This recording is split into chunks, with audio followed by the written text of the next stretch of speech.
किसी भी आम परिवार की तरह ये भी एक आम परिवार था, जहां खाने के टेबल पर बैठा कोई मेंबर फोन चला रहा था, कोई फोन पर बातें कर रहा था, किसी की नजरें टीवी पर थी तो कहीं दो लोग आपस में बातें कर रहे थे। और इन सबसे अलग घर की इकलौती बहू नैना रसोई में सभी के लिए हलवा बना रही थी। एक वक्त में 20-25 रोटियां बनाओ, यानी दिन की 75 रोटियां हो गई, और 2 बार का नाश्ता अलग। रात विरात गए किसी को खाने का मन कर गया तो वो सोचकर 5-7 रोटियां एक्स्ट्रा बनाकर रखो, मतलब सब मिलाकर 100 रोटियां दिन की। अब मार्केट में एक रोटी मिलती है 10 रुपए की, यानी 1000 रुपए का काम हर रोज कर रही हूं मैं। 30,000 की सैलरी तो मुझे ऐसे ही मिलनी चाहिए। अगले जन्म में मुझे तो हाउसवाइफ बनना है भाई। दिन भर घर पर रहूंगा, टीवी देखूंगा, क्या सही लाइफ है यार। इस जन्म में भी ये लाइफ शुरू कर सकते हो भैया। भाभी को कल से ऑफिस भेज दो और तुम किचन में आ जाओ। वाह वाह वाह वाह, ये सही है। कितने आराम से दोनों भाई गप्पे लड़ा रहे हैं। हाउसवाइफ बनना है, बन जाओ भाई। कम से कम नहीं तो भी 50,000 का काम महीने का करती हूँ मैं। और जेब में क्या आते हैं, महीने के 5,000 रुपए, वो भी हाथ खर्च के नाम की, जिसे भी घूम फिर कर सुशांत मुझसे वापस मांग ही लेते। 8 बजने को आ गए मेनका जी, कुछ ज्यादा ही वक्त नहीं लग रहा आज बहू को। अब आपको क्या हो गया जी? रुक संजू, मैं तुझे खाना खाने के बाद फोन मिलाती हूँ। क्या हो गया बहू? खाने के साथ एक हलवा बनाने को क्या बोल दिया? तू तो रसोई में ही तकिया चादर लेकर बैठ गई, सब इंतजार कर रहे हैं। आई आई मम्मी जी। भागते हुए नैना रसोई से प्लेट्स लेकर आती है, टेबल पर लगाना शुरू करती है, फिर लाती है कच्चे प्याज और नींबू की कटोरी। ये सब क्या कर रही हैं भाभी आप? यही सब जब रेस्टोरेंट वाले करते हैं तो उन्हें टिप मिलती है, तो मैंने सोचा अगर सैलरी नहीं तो टिप ही सही। मम्मी जी, आप मुझे ऐसे बड़ी बड़ी आंखें करके मत देखिए। आपके बेटों के पॉकेट में से एक आना भी नहीं निकलवाने वाली। वो तो आज इतना अच्छा खाना बनाया मैंने, तो सोचा क्यों ना रेस्टोरेंट वाला फील भी दे दूं सबको। और फिर लाती है नैना सभी के लिए पनीर बटर मसाले की सब्जी, पराठे और मीठे में हलवा। चलो फाइनली सब ठीक से हो गया। हलवे के ऊपर ड्राई फ्रूट्स का गार्निश भी अच्छे से किया है। अब मम्मी जी कुछ नुक्स नहीं निकाल पाएगी। हलवा कैसा बना है मम्मी जी? अच्छा है ना? कैसा ही होगा बहू? कैसा ही होगा मतलब? मैंने भर भर कर ड्राई फ्रूट्स डाले मम्मी जी, वो ड्राई फ्रूट्स जो मेरे मायके से आए हुए थे। आप कहती थी ना अलमारी से कब निकालेगी बहू अपने मायके से लाए हुए सूखे मेवों को, इसलिए पूरे के पूरे सूखे मेवे मैंने इसी हलवे में डाल दिए। देखिए ऊपर दिख भी रहे हैं। अरे मेवे तो भर भर कर डाले हैं बहू ने, अब किसमें कमी निकालूं? गाजर को खराब बता देती हूँ। इतने दिन अपनी सास के साथ रहने के कारण नैना समझ जाती है कि उसकी सास क्या कहने वाली है। गाजर के लिए अगर आप कुछ कहने वाली है ना मम्मी जी तो बता दूं, गाजर पापा जी लेकर आए थे। अरे गाजर में तो कोई प्रॉब्लम हो ही नहीं सकती, मैं लेकर आया हूँ मेनका जी, बिल्कुल फ्रेश है गाजर। हाँ तो क्या सिर्फ मेवे डालने से खाना स्वादिष्ट हो जाता है? अरे माना बहू गाजर अच्छे है, पर चीनी का तो अंदाजा रखना चाहिए कि नहीं। बिल्कुल फीका है ये गाजर का हलवा। बस गाजर की खुद की मिठास अच्छी है, इस कारण हलवा खा पा रही हूँ, वरना मुश्किल ही था इसे खाना। और हर बार की तरह इस बार भी मेनका अपनी बहू के बनाए मीठे में कमी निकाल देती है। रात को बर्तन घिसते हुए रोज की तरह नैना लगाती है अपनी बहन प्रिया को कॉल और अपना दुखड़ा रोना शुरू कर देती है। देख रही हो दीदी, ये गाजर का हलवा बनाया है मैंने, देख कर ही खाने का मन नहीं होता क्या? बोलो। बिल्कुल हो रहा है, मुझे तो मन कर रहा है कि मैं फोन के अंदर से हाथ डालकर इस गाजर के हलवे को अपने पास ले लूं। कितना वक्त लगता है बनाने में, और मार्केट में महंगा कितना मिलता है। ऐसे में कोई गाजर का हलवा बनाकर दे दे, इससे अच्छा कुछ हो ही नहीं सकता। वही तो, पर ये मेरे ससुराल वालों को कोई समझाए तब ना। मुझे पूरे 3 घंटे लगे हलवा बनाने में। पहले गाजर को धोया, फिर कद्दूकस किया, फिर कढ़ाई में बनाया। गाजर का हलवा ये भी नहीं कि कुकर में सीटी लगा दी। इसके पहले बनाया था तो सास ने कहा था मेवे कम लग रहे बहू, इस बार ना मेवे भी भर भर कर डाले मैंने, तो कहती है मीठा कम है। अब बताओ ये कोई बात हुई भला? यहाँ मेरे ससुर ना मेरे सर पर तांडव करता है, वहां तेरी सास। इन लोगों को ना आदत होती है चीजों में कमी निकालने की। तू मीठा बनाना ही छोड़ दे। अरे बाबा, तो मुझे कौन सा शौक है मीठा बनाकर अपना काम बढ़ाने का? मेरा बस चले तो एक सब्जी बनाकर साइड हो जाऊं, पर इस घर में सभी को खाने के बाद एक मीठा चाहिए ही चाहिए। नेहा अपनी बहन से बात कर रही थी, तभी अपने कमरे से उसकी सास उसे आवाज लगाती है। गाजर का हलवा तो नहीं खिलाया बहू, अब दूध भी नहीं देगी क्या? ये लो आ गया बुलावा। अब दूध के ऊपर मलाई जमी हुई होनी चाहिए, वरना उसमें भी कमी निकाल देंगी मम्मी जी। पतीले से मलाई की एक मोटी परत निकालकर नैना अपनी सास और ससुर के दूध के गिलास में डालकर 2 दूध के गिलास उनके कमरे में लेकर जाती है। फिर भी अपनी आदत से मजबूर मेनका उसमें कमी निकाल ही देती है। हाय बहू, चीनी तो तेरे हाथ से छूटती ही नहीं। अरे भाई, इस घर में किसी को शुगर थोड़ी ना है। हद है बहू, कसम से तू भी ना हद है। हो सकता है मम्मी जी आपकी जुबान ही कड़वी हो चली हो। मेरा मतलब है कभी कभी ऐसा होता है ना, हमें चीजों का टेस्ट समझ में नहीं आता। अब बताइए ना पापा जी, आपको दूध में शक्कर कम लग रही है क्या? हाँ बहू, कम तो है। सुशांत जी भले ही आपके बेटे हैं पापा जी, पर उनमें ना जरा भी आपके गुण नहीं है। मैं तो भगवान से हाथ जोड़कर प्रार्थना करती हूँ कि अगले जन्म में मुझे आपके गुणों वाला पति ही दे, जो अपनी बीवी की हाँ में हाँ मिलाए। और ये कहकर कटोरी भर शक्कर लाकर नैना अपनी सास के कमरे में आती है। अब कहिए मम्मी जी, कितनी चीनी डालूं? पूरी कटोरी डाल दूं चीनी की? वरना पता चला आप फिर से मीठा कम है ये कह देंगी। अब क्या ही फायदा, ऐसे ही दूध पी लूंगी, वरना दूध भी ठंडा हो जाएगा और दोबारा गर्म किया हुआ दूध मुझे अच्छा नहीं लगता। बेचारी नैना, नैना नैना, सास नाम की बला क्या होती है, कोई नैना से पूछे। नैना कितना भी कुछ भी अच्छा कर ले, उसकी सास को शांति नहीं मिल रही थी। अगली सुबह नैना गर्मा गर्म आटे का हलवा पापड़ के साथ अपने ससुराल वालों को परोसती है और इत्तेफाक से उसी वक्त दरवाजे पर होती है दस्तक। नमस्ते मम्मी जी। अरे जीजा जी, आप बैठिए बैठिए, दीदी नहीं आई? साले साहब, आपकी बहन को पार्लर से फुर्सत मिले तब ना। यही पास के पार्लर में मैडम को आना था तो मैं ले आया। अब वो आराम से टचअप करवा रही है और इधर मैं गाड़ी में बैठा बैठा बोर हो रहा था। सोचा चलो आपकी महफिल में ही आकर टाइम पास कर लूं। बहुत अच्छा किया जीजू, आप आ गए। बैठिए ना, मैं भी हलवा परोसती हूँ। आपने भी मीठा बनाया है भाभी? बताइए, मैं भी रसगुल्ले ले आया। बहू के मीठे को मीठा समझने की भूल मत कीजिएगा दामाद जी। नो शुगर मीठा बनाती है बहू।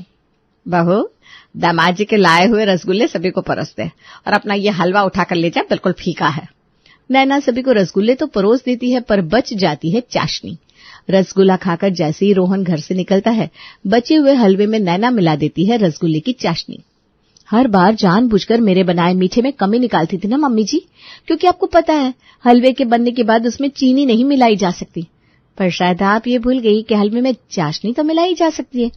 अब की बार ऐसा मीठा बना दिया है कि आपको कहीं सच में शुगर ना हो जाए। और तैयार किए नए हलवे को लेकर प्रिया बाहर हॉल में आती है। अपनी बहू को देखकर अब तक अपने पैर सीधे कर आराम से टीवी देख रही मेनका कहती है, तो फिर से मीठा बनाकर ले आई बहू। अरे मान क्यों नहीं लेती कि तेरे हाथों से मीठा बनना तेरे पापा जी के हाथों से पराठे बनने के बराबर है। मीठा तो मेरी बेटी रिंकी बनाती थी। जिस दिन से बेचारे रिंकी पराई हुई है, उस दिन से मीठा नसीब नहीं हुआ इस घर में मुझे। अच्छा, तो फिर कुछ देर पहले जो सबने रसगुल्ले खाए, हाँ वो मेरा वहम होगा। अरे देवर जी, आप कहाँ निकल रहे हैं? ये मीठा खाकर तो जाइए।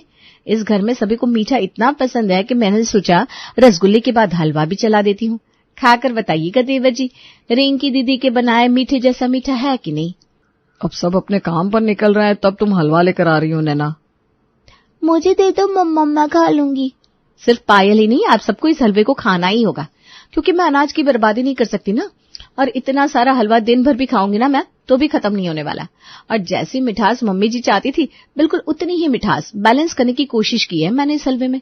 इसके बाद भी अगर इसे कोई फीका कह दे तो उसका जूता मेरा सर। नफरत तो आप मुझसे करती है ना मम्मी जी, उस नफरत को निकालने का अच्छा मौका है, इसीलिए तो कहती हूँ आज चख ही लीजिए।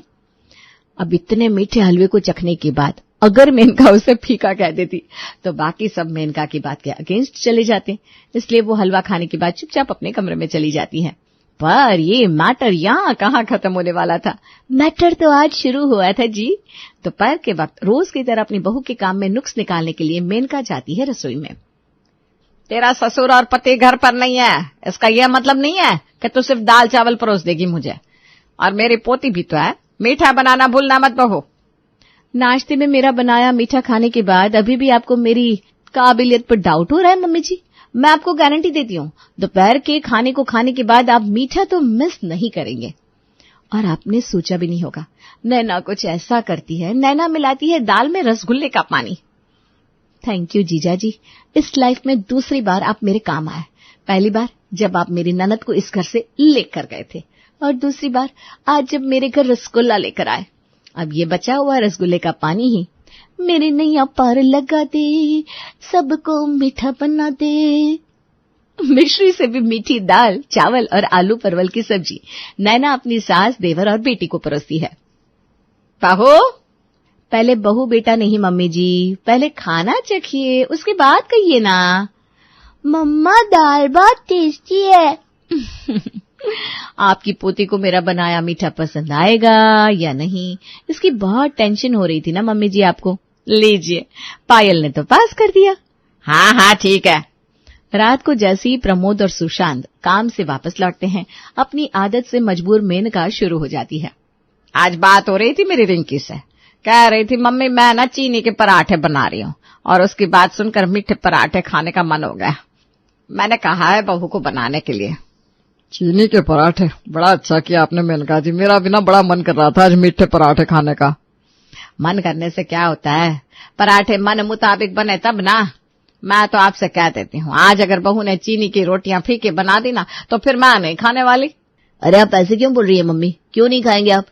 ठीक से बनाना नैना। अभी तक मैंने मीठे पराठे परोसे भी नहीं। सुशांत और मम्मी जी को डाउट भी हो गया। अरे तुझे आदत है ना बहू मीठे को फीका बनाने की, इसीलिए इस बार गारंटर तेरे पापा जी को रख रही हूँ कि अगर पराठे फीके निकले ना तो फिर मैं पराठों को राम राम कर दूंगी भाई। नैना सभी के लिए हमेशा परफेक्ट पराठे बनाती थी, पर सुनने को यही मिलता था, पराठे जरा फीके है बहू। हाँ भाई फीके हैं, हाँ भाई फीके हैं, हाँ भाई फीके हैं। बस अब और नहीं, फीका है कर करके मेरा कान का जो बाजा बजाया है सबने, एक एक को ठीक करूंगी मैं। मम्मी की शुरू होती नहीं कि पूरा घर एक साथ हो जाता था। भाड़ में गया शक्कर, भाड़ में गई मिठास, अब तो रसगुल्ले का पानी ही पराठों को मीठा करेगा। अरे नहीं नहीं, इतने से नहीं होगा। अगर आटे को गूंदने के लिए भी नॉर्मल पानी की जगह भी रसगुल्ले का पानी इस्तेमाल करूं तो सही है बॉस। और नैना आटे को गूंदती है रसगुल्ले के पानी से, फिर उसमें डालती है चीनी की चाशनी और डबल मिठास के साथ बने हुए ये पराठे सभी को परोसती है। पापा जी आप गारंटर बने थे ना, बताइए कहीं कोई कमी तो नहीं रह गई पराठे की मिठास में? अगर रह गई है तो मैं और मीठा बनाकर लाती हूँ। अरे नहीं बहू, और कितना मीठा करेगी, मारेगी क्या? तूने तो पराठों को इतना मीठा कर दिया है कि मेरे दोनों होठ चिपक जा रहे हैं आपस में। उससे क्या होता है पापा जी, सिर्फ चिपक ही रहा है ना, बंद थोड़ी ना हो गए। आप बताइए मम्मी जी, मीठा कम है ना? मैं अभी और मीठा करके लाती हूँ पराठों को। अरे बावली हो गई है क्या बहू? सुबह भी तूने दाल को रसमलाई की तरह मीठा कर दिया था, अब इन पराठों को मीठा करने की बात कर रही है। और क्या मीठा करेगी, लग रहा है कोरी चीनी खा रही हूं मैं। मेरे हाथों की तो चीनी भी फीकी होती है ना मम्मी जी। दाल खाने के बाद भी आपको डाउट रह गया था कि मैं कहीं पराठे फीके ना बना दूं। दीदी के हाथों के बने मीठे को याद कर रही थी ना आप। मिठास तो बरकरार रखनी थी मुझे। नैना के मूड को देखकर सभी समझ गए थे कि मामला गर्म है। आधे से ज्यादा पराठा किसी के भी हलक से नीचे नहीं उतरता, पर नैना यहाँ रुकती नहीं। रोज की तरह रात को नैना अपने सास ससुर के लिए दूध का ग्लास तैयार करती है। आधा दूध और आधा पानी, नहीं आधा दूध और आधा रसगुल्ले का पानी, और ऐसे तैयार होगी पापा जी और मम्मी जी की दूध की ग्लास। अपने प्लान के नेक्स्ट स्टेप के लिए नैना दूध का ग्लास लेकर अपने सास ससुर के कमरे में जाती है। मेनका बस एक घूंट दूध अपने मुंह में लेती है कि वो भी उसके लिए निगलना मुश्किल हो जाता है। क्या हुआ मम्मी जी, बोलती क्यों बंद हो गई आपकी? अच्छा हाँ, रिंकी दीदी के हाथों का मीठा याद आ गया होगा। मैं चलती हूँ मम्मी जी, रात को आपको भूख लगे ना तो रोटियां बनाकर हॉट केस में रख दी है मैंने, और सब्जी फ्रिज में है। ये कहकर नैना अपने कमरे में सोने चली जाती है। हर रोज की तरह आज भी सभी के सोने के बाद मेनका को लगती है भूख। डिनर में तो अच्छे से पराठे भी नहीं खा पाई थी। अच्छा हुआ बहू ने सब्जी और रोटियां बनाकर रखी है, गरम करके खा लेती हूँ। मेनका खुद ही खुद में ये कह रही थी कि प्रमोद धीरे से कहता है, भूख तो मुझे भी लग रही है मेनका जी, आंख ही नहीं लग रही, पेट जो खा लिया। मेरे लिए भी जरा सब्जी गरम कर देंगे आप? हाँ अभी कर देती हूँ। आपने भी तो डिनर में आधे पराठे ही खाए थे। अपनी नाइट क्रेविंग के लिए मेनका जाती है रसोई में, जहां वो देखती है कि उसके दोनों बेटे पहले ही रसोई में पहुंचकर सब्जी गरम कर रहे थे। ये लो आप भी आई गए मम्मी, आपकी भी सब्जी ऐड कर देता हूँ।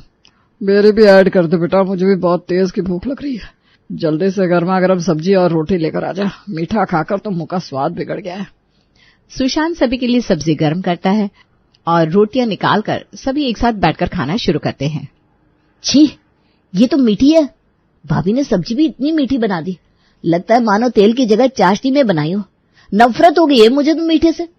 ये भी मीठा, रोटियां मीठी, सब्जी मीठी, अब तो मुझे फिल्टर से पानी लेने में भी डर लग रहा है कहीं वो भी मीठा ना हो। हाय हाय, सत्यानाश हो जाए इस मीठे का। किससे लगी थी मीठे की इतनी आग? बोलना तो नहीं चाहिए मम्मी, आप ही पड़ी थी भाभी के पीछे, और मम्मी के साथ साथ आप भी शुरू हो जाते थे पापा कि मिठाई फीकी है, चाय फीकी है, दूध फीका है बहू। मीठी की आप लोगों ने इतनी बुराई की कि भाभी ने परेशान होकर हर डिश मीठी बनानी शुरू कर दी। हो गई मेरी गलती, हाथ जोड़कर माफी मांग लूंगी बहू से, बस यही चाहता है ना तू। अब हाथ जोड़ने की जरूरत नहीं पड़ेगी मम्मी जी, मैंने सुन लिया है। रोहन के लाए हुए रसगुल्ले का पानी खत्म होते होते नैना की प्रॉब्लम भी खत्म हो जाती है।